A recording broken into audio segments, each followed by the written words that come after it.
Okay, here's my little subject for today, I guess. And folks, let me try to explain something to you. I don't read this off of a piece of paper. I don't have a one of these transformer things or whatever the president's got that he reads everything straight off it. I'm just coming up with this, just telling you a story. I hope you don't mind. I may veer off a little bit or something like that, but I want to share this little story with you.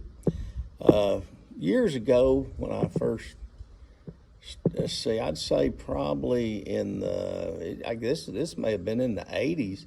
I used to love to go fishing. I grew up fishing, loved to fish mostly from the bank. I didn't have a boat when I was a kid or even when I was a young adult, but I went fishing with a friend of mine from work, and he was a great guy. His name was Dennis Pounders, and just thought very highly of him. We worked on the same crew and cutting trees and chipping brush and doing different things like that. And he was an older man, and he broke gardens too, kind of on the side to take care of his family. He's passed on now to heaven. I look forward to seeing him again many years from now, or whenever the Lord decides to call me home.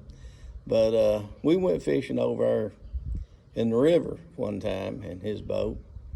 And just tell you briefly about something that happened to me that I think it's funny now a little bit. I still regret losing it, but I like to keep things for a long time and take good care of them. I think the Lord expects us to appreciate, what He provides. And I had a rod and reel that I'd had since I was 16 years old. Now I was probably in my early 20s then.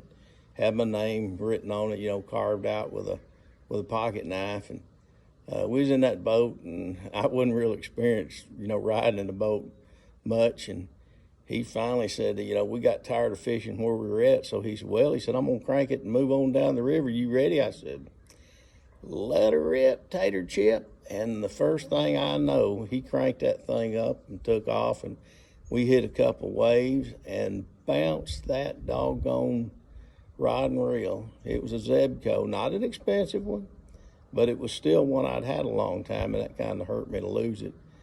And bounced that rod and reel right off into the river. I started jumping after it, but decided against that. So if you were to ever come across catch a rod and reel accidentally in the Tennessee River over there, I guess it was either below or above Wilson Dam over there, and it's got the name Don R. Hall on it.